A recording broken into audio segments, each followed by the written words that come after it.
नमस्कार। आज हम बात करेंगे गीता के 6वें अध्याय के श्लोक क्रमांक 18 एवं 19 के बारे में। यदा विनियतं चित्तमात्मन्येवावतिष्ठते निस्पृहः सर्वकामेभ्यो युक्त इत्युच्यते तदा। जब योगी योगाभ्यास द्वारा अपने मानसिक कार्यकलापों को वश में कर लेता है और अध्यात्म में स्थित हो जाता है, अर्थात समस्त भौतिक इच्छाओं से रहित हो जाता है, तब वह योग में सुस्थिर कहा जाता है। तात्पर्य: साधारण मनुष्य की तुलना में योगी के कार्यों में यह विशेषता होती है कि वह समस्त भौतिक इच्छाओं से मुक्त रहता है, जिनमें मैथुन प्रमुख है। एक पूर्ण योगी अपने मानसिक कार्यों में इतना अनुशासित होता है कि उसे कोई भी भौतिक इच्छा विचलित नहीं कर सकती। यह सिद्ध अवस्था कृष्ण भावना भावित व्यक्तियों द्वारा स्वतः प्राप्त हो जाती है, जैसा कि श्रीमद् भागवत में 9.4.18 से 20 में कहा गया है।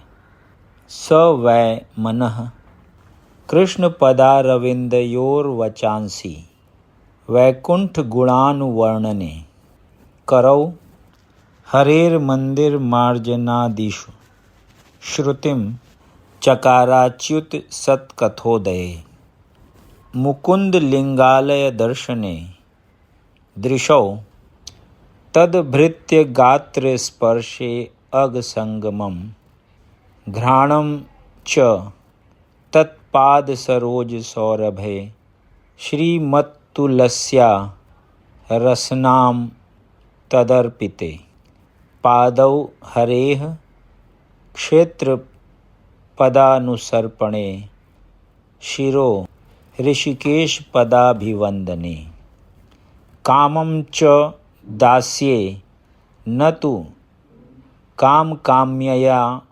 यथोत्तम श्लोक जनाश्रयाः रतिः। राजा अम्बरीश ने सर्वप्रथम अपने मन को भगवान के चरण कमलों पर स्थिर कर दिया, फिर क्रमशः अपनी वाणी को कृष्ण के गुणानुवाद में लगाया।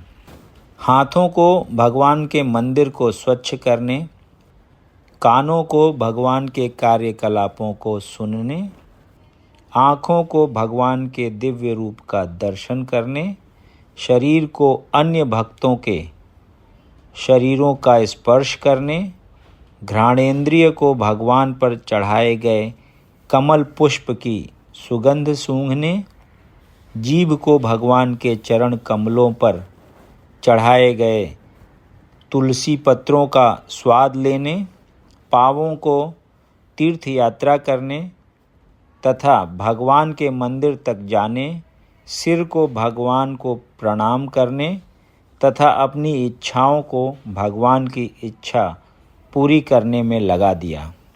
ये सारे दिव्य कार्य शुद्ध भक्त के सर्वथा अनुरूप हैं। निर्विशेषवादियों के लिए यह दिव्य व्यवस्था अनिर्वचनीय हो सकती है, किंतु कृष्ण भावना भावित व्यक्ति के लिए यह अत्यंत सुगम एवं व्यावहारिक है।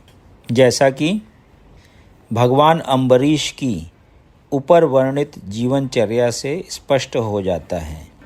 जब तक निरंतर स्मरण द्वारा भगवान के चरण कमलों में मन को स्थिर नहीं कर लिया जाता, तब तक ऐसे दिव्य कार्य व्यावहारिक नहीं बन पाते।